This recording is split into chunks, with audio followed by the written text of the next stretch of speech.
Hello, good evening, and welcome to The Probe. My name is Carlos Keloni, sitting in for your regular host, MFA. We are live on DSTV, Channel 421, and GoTV 125. All social media platforms on Joy 99.7 FM, and all our affiliates across the country and around the world on myjoyonline.com. Tonight, hope is fast fading, and time is running out for thousands of residents in Agavedzi, Salakope, Adina, and Amutino, all in the Ketu South municipality of the Volta region. Why? Their last lifeline, the 28-kilometer Keta to Denu Road, is now just 15 feet away from being swallowed by the roaring Atlantic Ocean.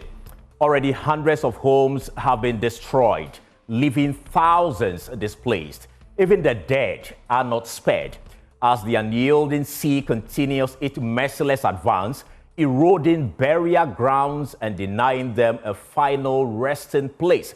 How did a community located over a kilometer from the sea reach this crisis point? What options do residents have now? And where will the help actually come from?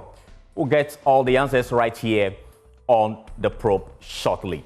Now, when I return, a few guests will be joining me on Zoom, and we'll delve into the discussion. Sylvester Kumeu is the Assembly Member for Amutino Salakope electoral area. Ebenezer Ansa is also Assemblyman for Agavedzi electoral area.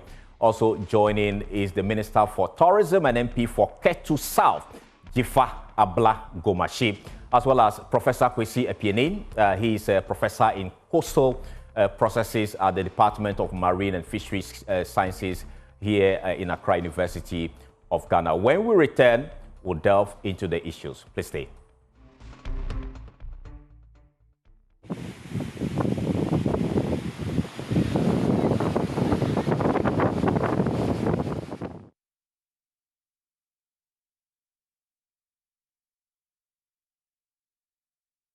Was saying is actually a video from the Agavedzi community where you can see tombs opened, and that tells you even the dead are not resting. We'll find out why these tombs have been opened from the Assembly Member for the Agavedzi electoral area in the person of Eben Asa.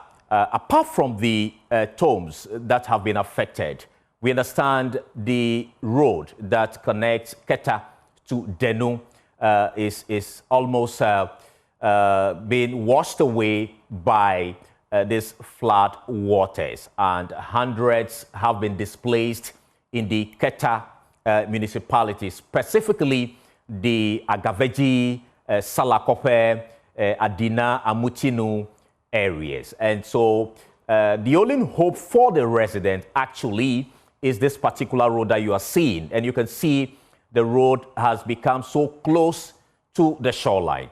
We want to find out from residents how this is actually affecting their lives as well as their economic activities. And so we'll start with Eben Asa. He's the Assembly Member for the Agavedzi electoral area. If you can hear me, even though we can see these pictures, what really can you tell about the situation in the Agavedzi community?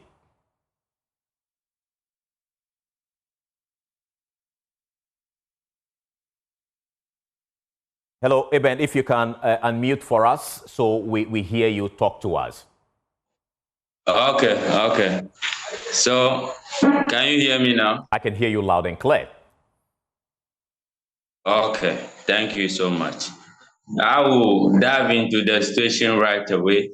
In Agavedzi community, the tidal wave disaster is causing us a lot. So many people are in trauma, they are devastated. So many things were being affected. The houses, about 51, was destroyed so far with the tidal wave. And then 300 plus individuals were displaced. So as I'm talking to you now, our hope is on the major road that links us to Aflau and then Anglogan. So we are hoping, if nothing is being done, concerning these ravages of the tidal wave. It will take the only hope that we are hoping on as the major road. So these are the things that are affecting Agavedzi community so far.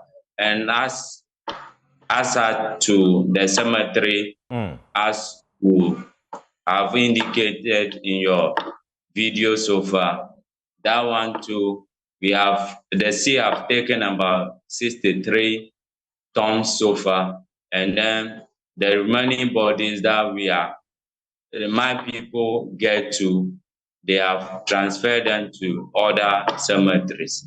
So where they have transferred those bodies to, if this sea defense project doesn't continue, and then we take the sea or we continue on the sea defense war, those cemeteries too will be taken away by the tidal wave. Right. Eben, So we'll come to the solution, but you mentioned some numbers, that 51 houses have been destroyed and as many as over 300 individuals. I mean, these are resident men, women, and children have been displaced. Are these official figures from the community? Yes, these are the official figures from the community.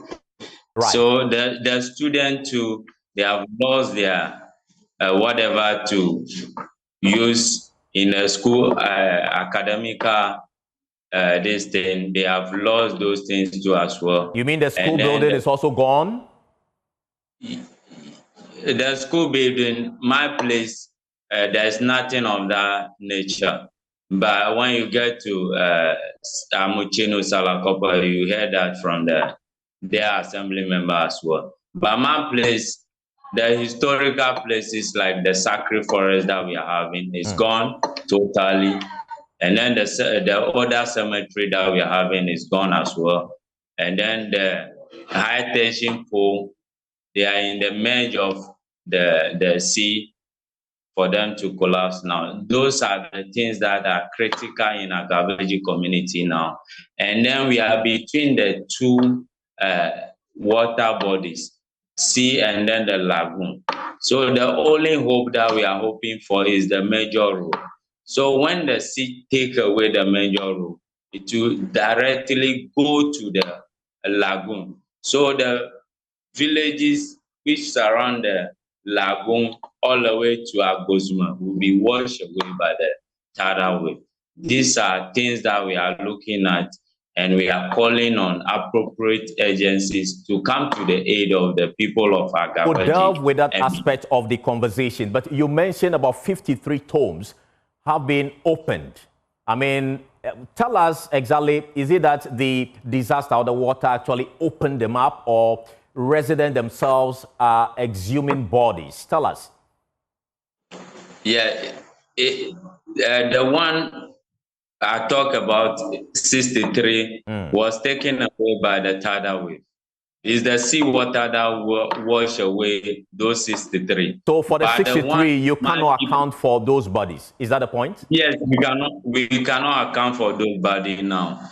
So the one that we get to know and remove and replace them to other cemetery is uncountable for now. So that's about how many? Those are the open tombs. You can see the village people or my people are into those tombs, removing the bodies as well. Well, so this is happening in the Agavedzi community, to be specific, right? I think we're having some challenge connecting with Ibn Asa there, but he's been telling us, as you can see in your shot there, the exhumation exercise going on. You can see the graves are being opened up to move the remains to, a safe place. I was trying to get the numbers they've been able to put together so far. He said about 63 cannot be accounted for. That is 63 graves have been swallowed by the sea. But yet the community members are trying to salvage the rest of the graves. We'll delve into that. But let me bring in Sylvester Kumau. He is the assemblyman for Salakope Amutinu. Yeah, how different is the situation in Salakope? All right, thank you, my brother. It is imperative that we trace this tidal wave devastation right from the outset.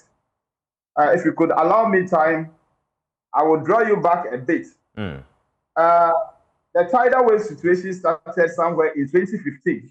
Right. And the devastation started at Blekusu.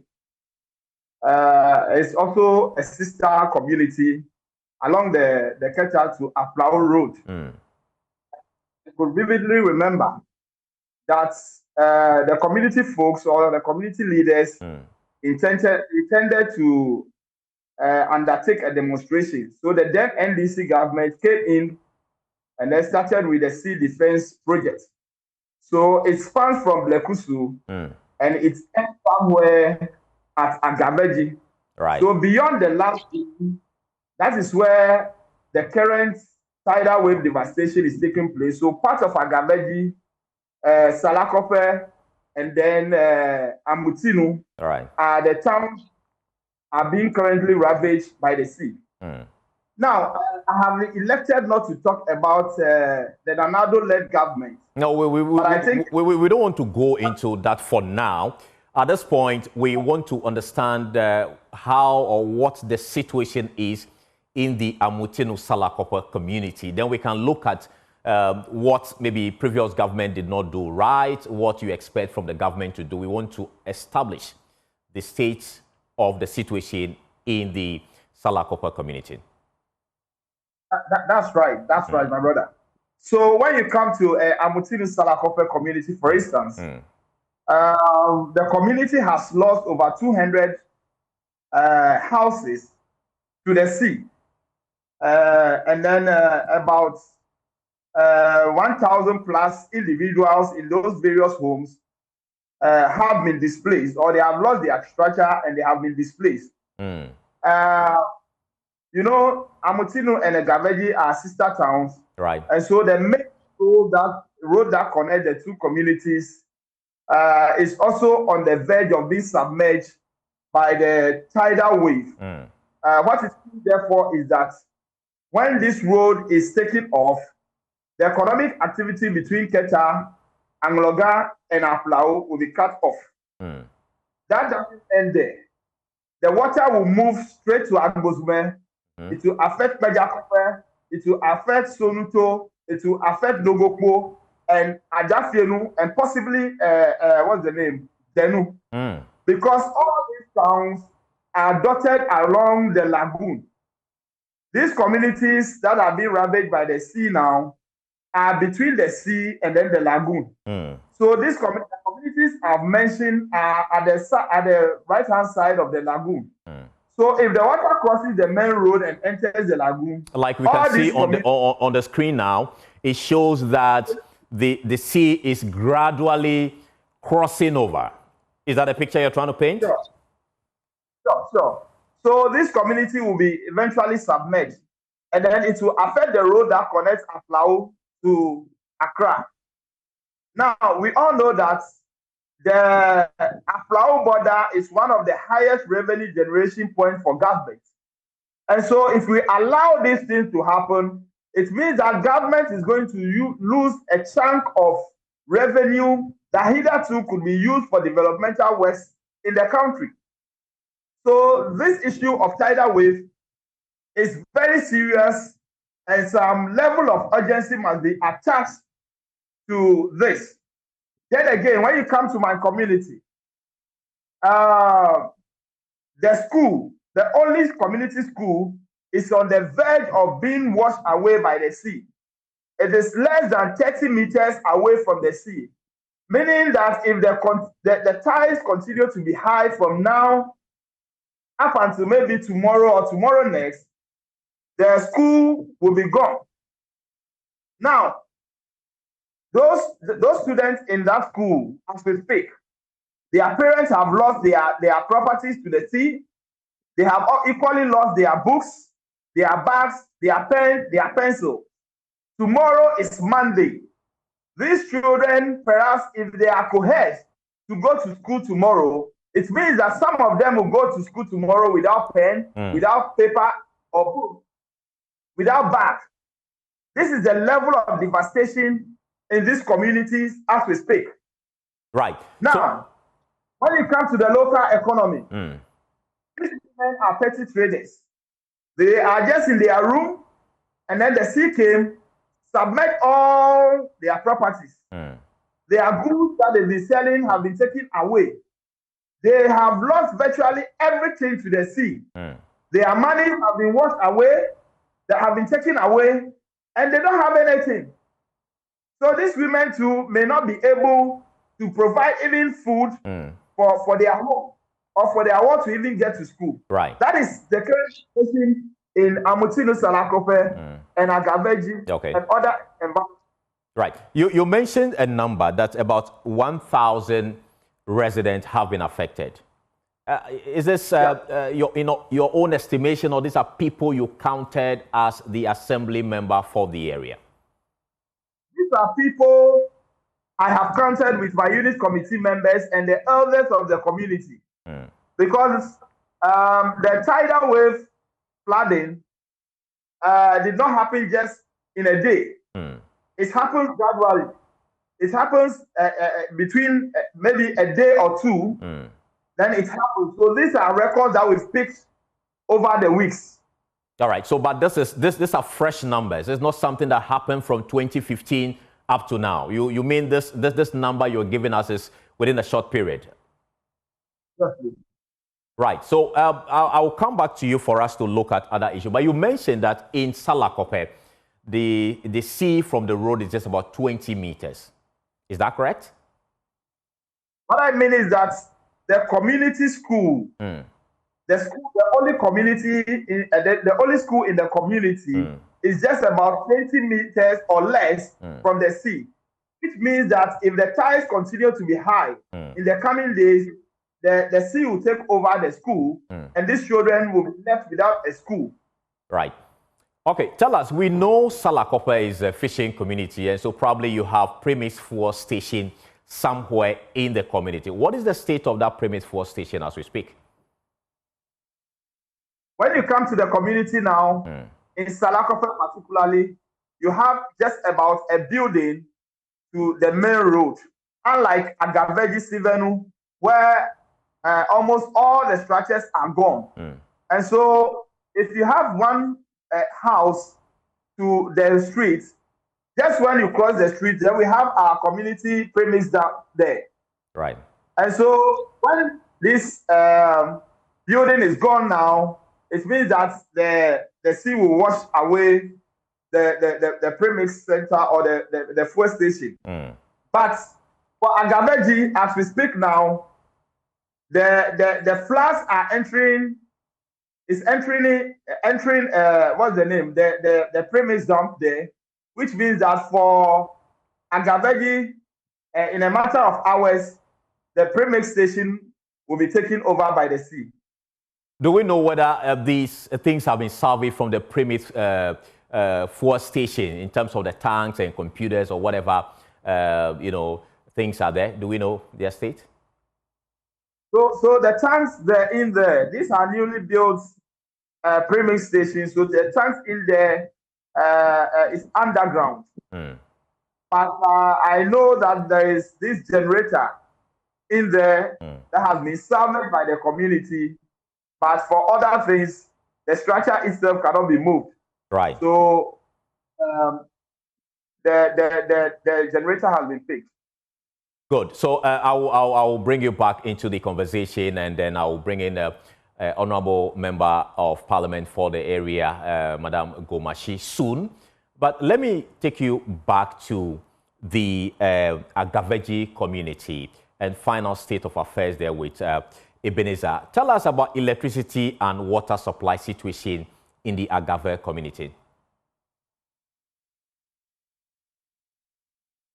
Eben, can you hear me? Kindly unmute so we can hear what you're saying. All right. So as for water and then electricity issue, it's terrible in Agavedzi community now.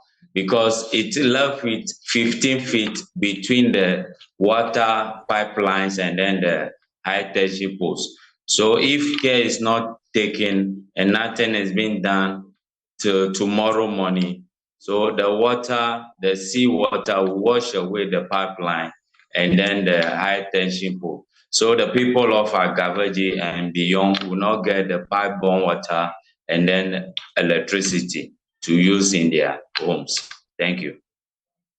Right, and I believe that these are issues, worrying residents in all these communities, Agavedzi, Amutinu, and other areas. Let me bring in the Member of Parliament for the area, Madame Abla Gomache. Grateful for your time here on the probe. I want to find out, have these issues come to your attention as a Member of Parliament and as government? Yes. Oh, well, first of all, let me greet you and my colleagues, my compatriots from Ketu South, West and Aben. And I think there's a third person, right? Yes, we have Professor Kwesi Epieni. Yes, Professor. Good evening. And to all your listeners and viewers. Yes, I've been, well, it's beginning to sound like a broken record when I say I've been traumatized and devastated by what's happening again in Ketu South. I've been in contact with the elders, community members, my colleagues in government, in fact, up to even cabinet on this matter. When the sea decides to do its thing, it's difficult for human beings to immediately find a solution. But as you recall, I won the elections in 2020. And from 2021, I've been talking about the tidal waves. Here I am again today talking about it. If anything has pushed me beyond my capacity, it has been the sea and its effects on the people. But the good thing, I don't want to be on a pity party this evening. The good thing is that I'm able to assess the people who should help me take the decision to address the issue. Right. So I'm sure that my compatriots, my constituents, the two gentlemen that you've engaged, will attest to the fact that relief items have not been an issue for them. What has been the problem is the fact that from 2021, I've been cautioning that if we don't do anything, the sea will take the road. It's not the first time you're hearing me say this. Hopefully sometime this year or next year, we will start seeing the infrastructure intervention that we need to address this issue. I've been in contact with the Minister for Interior, the National Security Coordinator, the Minister for Works and Housing, the Minister for Environment, Science and Technology, who, by the way, shares the building with my ministry. Right. And the poor guy, I think I've traumatized him enough. But Honorable Mutala, if you are listening, thank you so much. He's been, all the people I've mentioned have been really, really helpful. EPA is under the Ministry of Environment. They too have been there. NADBO has been there because of Interior. Honorable Muntaka, thank you very much. Honorable Prosper Bani, thank you very much. They've all rallied behind me and have been sending relief items. The other person I want to mention is the regional minister and the regional NADMO coordinator. Right. Have been super. As I speak to you now, the regional NADMO coordinator is on the ground, assisting to see how we can evacuate those who want to move to a safe place. Unfortunately, we still don't have the shelter that I've been asking for 4 years. All the efforts I made didn't yield any fruit. So there's no shelter. Where then are you moving them to? The third places, classrooms and churches, as we have always done. That's unfortunately the reality that we face. And it's again what the intervention we are going to have to rely on in the short term. I know that in the next few weeks, we will be hearing what the West African Coastline Area Development Project is going to happen. Right. Let's remain on the evacuation for now, because the numbers Sylvester and Eben are giving are running into thousands. So when are you going to start that evacuation and to where? We want to know. No, I mean, they've just told you those who have been affected. It doesn't mean that each one of them needs a place to hang to stay in immediately. People have families in other communities. People have children in other communities. So those who are willing and are in a difficult situation where they have nowhere, I'm sure they are the ones that NADMO will start moving first. I will not preempt what they are going to do.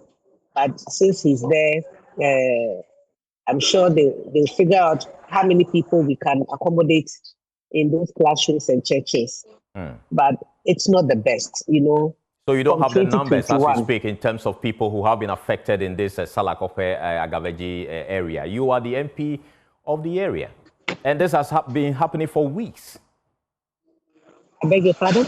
I mean, do you have the numbers in terms of people who have been affected so you can make right arrangement for them if it's evacuation and all that? Do you have the numbers? The assembly members are giving us some numbers. Maybe your number could be different from what they're giving us. Isn't it unfortunate that you would want me to be the one talking about this as if I didn't know what was happening in my constituency? It's unfortunate that you should do this. No, I'm asking. Even if I didn't know. Because, no, wait. Even if I didn't know, they have just said. So, everybody said 300 people, right? Yes, yes. And then Sylvester mentioned about 1,000 or a little over 1,000. Even if I didn't know, even if I didn't know, he just said it. So I'll repeat it, won't I? And I indicated to you that I'm the one who have arranged for NADMO to come and assist us. Right. And NADMO is mandated to do a certain task, isn't it? Yeah, so I'm asking, beyond what they are giving us, perhaps you have a different number because you're working with NADMO, so we can appreciate the gravity of the situation at hand. That's my question. I don't have any different numbers from what they are telling you, because that's the numbers they would have given NADMO. Right. But okay. Give or take, as I indicated a minute ago, that there are people whose homes will be affected, but they would have moved to other places. If you recall, in 2022, when it happened, I said I had not seen, even though I was on the ground where a particular house was, where I had gone to campaign. I was standing in this place, but nobody knew where the family was, if you recall this conversation. So what I'm saying to you is that we can give you the figures, but it does not mean that those people are all there in distress and we have to evacuate them. Okay. I hope that the picture is clearer now. That point is well made. So now, relief items. You said that relief items are being shipped to these affected victims. What is government's plan? I mean, a sustainable plan to resolving this particular challenge once and for all? Well, the 2-month-old government has, the Minister for Environment, who is in charge of this agreement with World Bank, the West African Coastline Area Development Project, is under the Ministry of Environment, Science, Innovation, Ministry of Environment, Science, MESTI, Technology and Innovation. All right. Honorable Murtala Mohammed. He and I had a meeting with his chief director. You know that it was launched in 2024. He and his team are re-looking at the contract. And sometime from the 10th of March, he, Murtala Mohammed, Honorable Kennedy of Works and Housing, and EPA, and then NADMO, Greater Accra, the national office. We are coming to the community to brief them on what is going to happen. And so I suppose that my fingers are crossed tightly, hoping against hope that we will be able to start this project as soon as possible. It's a World Bank project. Really. Are you talking about a WACA project? I am. So that's West African coastline area. That is why it is WACA. Yeah. And we understand this monies have already been paid into that fund. I beg your pardon? I understand monies have already been paid into that fund for this project to have actually happened before. No, this project hasn't happened before. I'm talking about the funding for that WACA project. Right. And I'm learning that this is a messy program. What conversation Honorable Murtala and his chief director had with me was the fact that he had just finished looking through. We just took over. He just finished looking through the documents, and they will prepare the briefing notes for us to go into the community and engage them and educate them on what we are going to do from the 10th. By the 10th, I mean. Okay. All right. Hold on for me, Madam Jifa Abla-Gomashi. Let me bring in Professor Kwesi. Abla Jifa, please. Forgive me. Right. Let me bring in Prof. Prof, you have listened to those from the community and leaders of the community. What kind of picture are you getting from the Salakope Agavedzi community as an environmentalist? Well, thank you very much. And let me say that I missed some of the discussion because I was having challenges with my internet. Right. But I think I know the situation there, so I can comment on it. I can say that the situation is quite serious and there's the need to do something about it immediately. A lot of factors could explain why we are experiencing the challenges we are facing there. And the question is, should we use business as usual means of managing the challenges we are having, knowing very well that these solutions might have worked, but what are the downside of these solutions? And moving forward, should we continue using them? I think these are discussions that we as a nation need to have so that we can have a holistic approach in solving the erosion and flooding situation along our eastern coast. It's a devastating situation, and I sympathize with the people there. Could this have been prevented in any way? I can say we could have probably minimized the impact, but again, it's a give and take affair. You put in certain measures, and you reap the effect of those measures. I have never been a fan of hard engineering as an approach in managing coastal erosion because hard engineering basically manages a localized erosion situation, but you end up transferring the problem downrift. And that is what we are experiencing. Before the Ketu South defense, which is doing very well, we were having erosion along portions of the shoreline, but the rate of erosion was not as high as we are experiencing now after the Ketu Sea Defense project. The Sea Defense project basically, we try to trap sediment to build the beaches. And in trapping sediment, at one point, you deprive the other area of sediment. So the sea naturally will try to look for sediment to evolve. So that is the situation. So it's like a give and take, a situation. But then you want to look at it holistically. Should we continue with hard engineering? Can we blend hard engineering with soft engineering? I think these are discussions that we need to have as we move forward so that we look at it holistically. Now, so you are saying we should combine the hard and soft for the purposes of those who really do not understand this thing, can you break it down for us?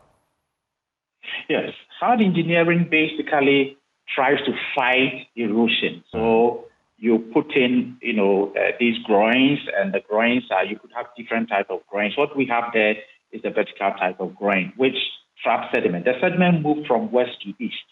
So as the sediment moved in that direction, the groins trap the sediment and they build the beaches. So areas that are eroding, sediments are trapped, and the trapped sediment end up building the beaches beautifully. And that is what we are experiencing in Ketu now. Now, when you talk about soft engineering is trying to build with nature. The difference is that hard engineering could have immediate impact of the activity you are putting in place. So if you put in groins, you have immediate impact. So you see the solution immediately. Then you have transferred the problem. Right. With regards to the soft, which could be revegetation, which could be pumping sediment along the coast to allow the system to naturally evolve.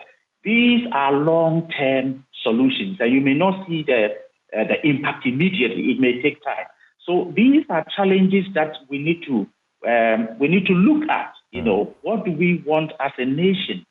Do we go hard engineering? Can we afford to put rocks along the entire coast?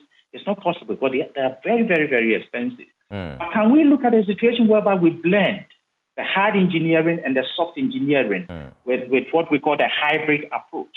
I think it's something we should be looking at. Right. So you talked about having a conversation and making a decision as to where we should go as a country, whether for the soft or blend the two. But immediately as we speak, residents are suffering. Many of them do not have places to stay.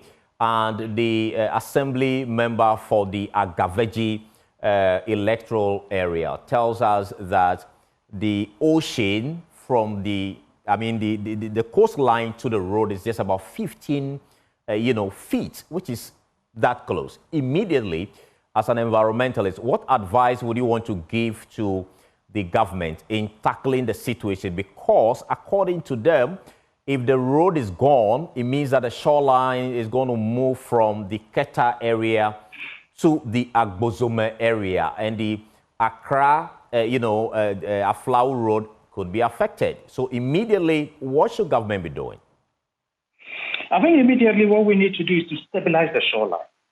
We need to stabilize the shoreline. We could use a process called revetment, where we align rocks along the coast and push it into the water and stabilize the shoreline. Once we stabilize the shoreline, let's now put in some groins to trap sediment. And then as we trap sediment, let's now bring vegetation back into the system so that the system can naturally evolve. We don't have time on our side. We must stabilize the shoreline. I think that is the way to go now. Now, once we stabilize it, then we can look at the other approaches that I think as a country we should be talking about. So we are working against time. Let's stabilize it and then trap it. Now, if this is not done and the road is gone and the ocean enters the Ketu Lagoon, from where you sit, what would that mean for the country? That would mean disastrous. I think that would be serious. We don't want to get there. We don't want to get there. That would be serious, because in addition to losing the road infrastructure, a lot of communities are going to be destroyed. Livelihoods are going to be lost. We are looking at a situation whereby entire area are going to be destroyed, and I don't think it's something we can afford to lose. We have the option to stabilize the shoreline, which we can do. Probably, I would say that government should look at that option immediately, stabilize the shoreline, and then let's look at trapping the shoreline, trapping sediment, and bring back vegetation. I'm stressing on that because we must build with nature. We can't fight a natural cause using an artificial means. You fight a natural cause using a natural means. And I think the nature-based approach is the way to go. But that is long-term. For immediate solution, I think we should stabilize the shoreline. That is by putting the groins you talked about. Putting the revetment and the groins. Right. Let me bring in the Member of Parliament for the area, Madam Abla Jifa Gomachi. If you are still with us, I think we had challenge listening to you at a point, but we are interested in timelines. I mean, the residents of Agavedzi, Salakope, Amutino, and all those areas are watching, and to them, they can't wait any longer for conferences and discussions to be had on this issue. Immediately, what is the solution to them? I mean, in terms of ensuring that the coastline or the road is not washed away.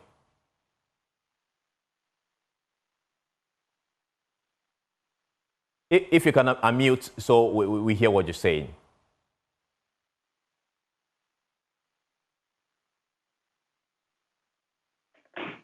Well, we seem to be having some connection issues there. But Eben, are you still with me? Why are you talking to me? Yes, I was talking to you. So I was asking immediately for the people in the Salakope and Mutinu area, they cannot wait because the road, which is their only hope, is almost into the sea. They tell us it's just 15 feet away from the coastline. So immediately, what kind of assurance would you want to give to residents of these communities?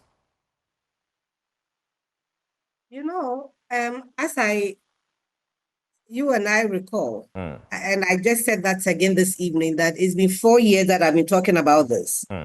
My people know, they know that it's 4 years that I've been talking about this thing.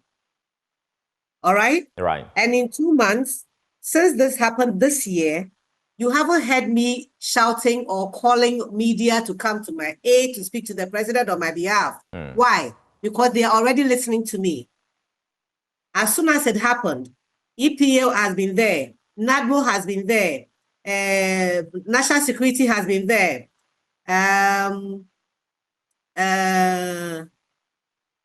National Security. I believe other state institutions also. All the institutions that should help me have been there. And that's why I'm not even making a lot of noise about it, because the attention that I want, I am getting. And I'm assuring my people that the speed with which relief items were brought should tell them that we are in a different era. The President of the Republic of Ghana is paying attention, and we will do something drastically about it as soon as possible.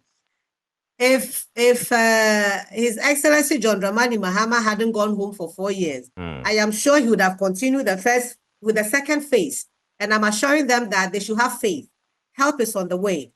If they can see the number of people who have come there, including the regional minister, that should tell them that nobody is going to hear me shouting about this thing anymore, because those who need to hear me are hearing me.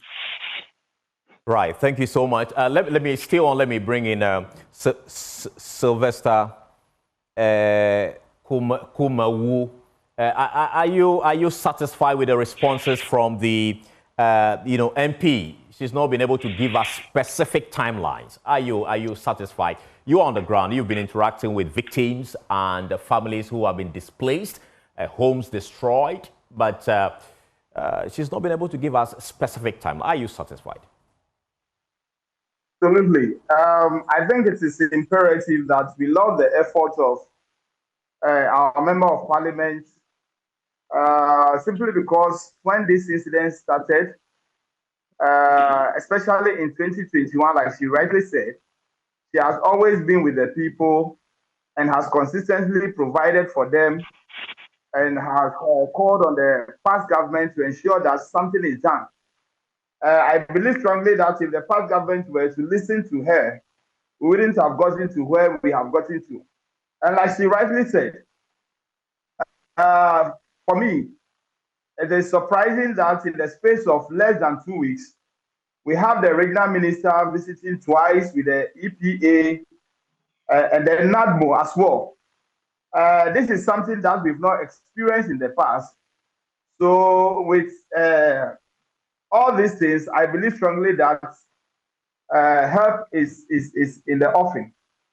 That said, like Oliver Twist, I always advocate for my people. Let me add my voice to that of my member of parliament, that in as much as NADMO has been with us and other people, we are still looking for more relief items whilst she's doing her best to ensure that government bring a permanent solution to this problem. Right. Well, what permanent solution, from your perspective, are you looking for as a community? What is the permanent, quote and unquote, permanent that you use? Well, like we have always reiterated, for me, the extension of the sea defense project is non-negotiable. Like I have said, if we allow this to continue in a matter of hours or days, the main road will be taken over by the sea, and then the only school in the community will also be washed away by the tidal wave. And if that happens, it defeats the purpose of us as a nation advocating for, free education or championing the cause of education in the country. So it's sea defense for me any day. Now, it is important too that we touch on people who are saying that these victims should be relocated. I've always maintained that, you see, these are people that have lived all their life by the sea. And so if you come in with a mindset of relocating these people, then you should be ready to provide them with alternative source of livelihood, because their major source of livelihood is fishing. So if you are taking them away from the sea, you should be ready to provide them with alternative source of livelihood. And even if that is done today, it doesn't take away the fact that the road will be submerged. It doesn't take away the fact that the road that leads Accra to Aflao will be taken over, and the towns dotted around those roads will also be washed away by the sea. Right. Which eventually means that the revenue that the government of Ghana gets from Aflao will no longer be there for developmental projects. So for you, it's not just about relocating the people, but ensuring that once you relocate them, you're able to give them some economic respite in all of this, right? Let me go to Eben Asa. From where you sit, is relocation an option for you?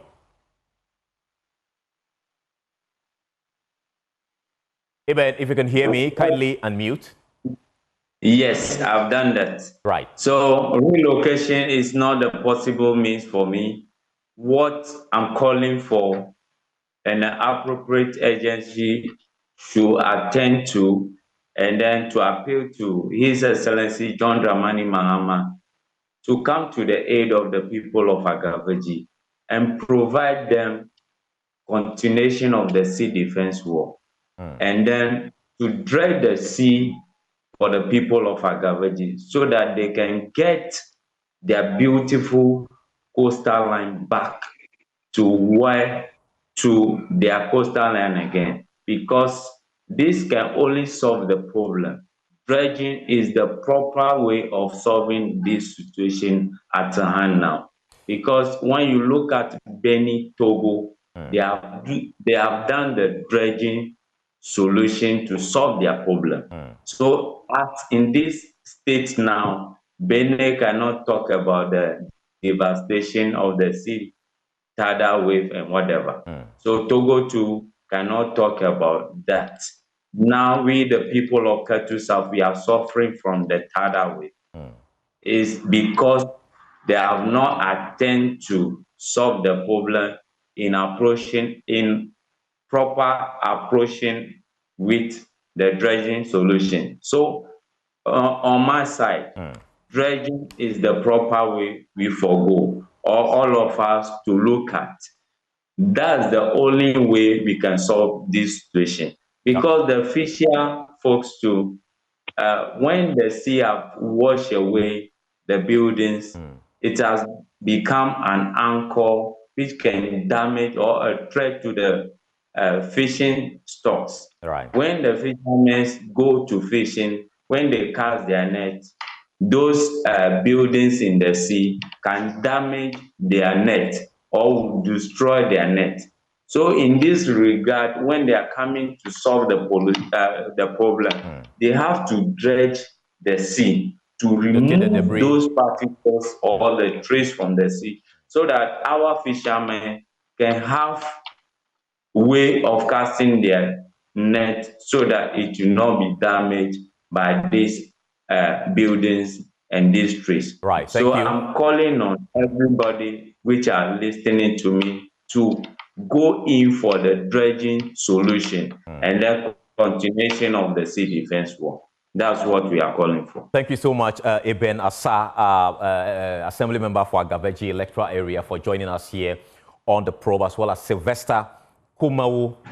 You are the Assembly Member for Salakope area. Let me give the final word to Professor Kwesi Apiene. You've heard the residents and the leaders of these communities, and they believe that some sort of solution should come their way. And relocation is not one of the things on the table for them. Yet the MP said it's something they are considering. You are, a scientist. From where you sit, we want to pick your thought on the way forward, the next 2 weeks or the next 1 month, based on what we are seeing.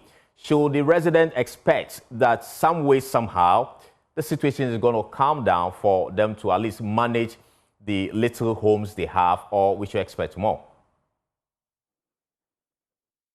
I don't see the situation getting better as we move forward, because the conditions there, to me, indicates that the situation may get worse as we move forward. This is because we are experiencing sea level rise. A lot of areas around that, environment tend to have a lower topography, so low-lying areas. And again, there's something one of my PhD students identified, a high rate of subsidence. So some areas are sinking as we speak now in that area. And when you have subsidence occurring, you tend to have relative sea level rise, which with a little storm can flood the low-lying area. And that is one of the challenges we are facing there. The low-lying area, little storm, we have a surge, and the surge results in flooding. So unfortunately, it is not going to reduce as we move forward. But we need to be positive, looking ahead. Relocation is not comfortable, I agree. No one wants to leave a place you are so familiar with. But again, we wouldn't want to lose life. Life is so precious. So it becomes critical that people relocate and solutions are looked out for the area. I would plead that people relocate. And measures are put in place to solve the problem, and they can come back. So let's not close our mind entirely on relocation as a management tool or an option that we can look at. If it becomes necessary, let's do it.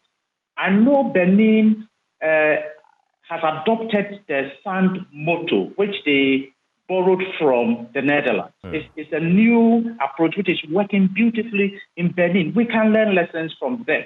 We share common, coastal characteristics. We share common marine issues. So I think we can learn from them. What has worked? What doesn't work? How can we make it better? And here again, I think academia and then the technocrats should work hand in hand. We can provide some modeling solutions, because we really need to understand the impact of the measures or strategies we put in place. When Ketu was done, we did not so much anticipate that the downdrift was going to erode so much.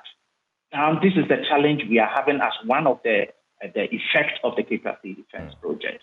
Now, if we put in a lot of groins as we move downdrift, what will be the impact downdrift moving towards, Togo or Denu area? We need to have a clear understanding. And I think academia and then people in industry need to work together to come up with possible solutions that, to me, can be long lasting as we move forward. Thank you. If other approaches can work for us, let's go for it. But if relocation is an option that will help so that we don't lose life, let's not close docket on it. Thank you. We are so much grateful to you, Professor Kwesi Epianin. He is an oceanographer, and he's been writing about this particular issue for decades.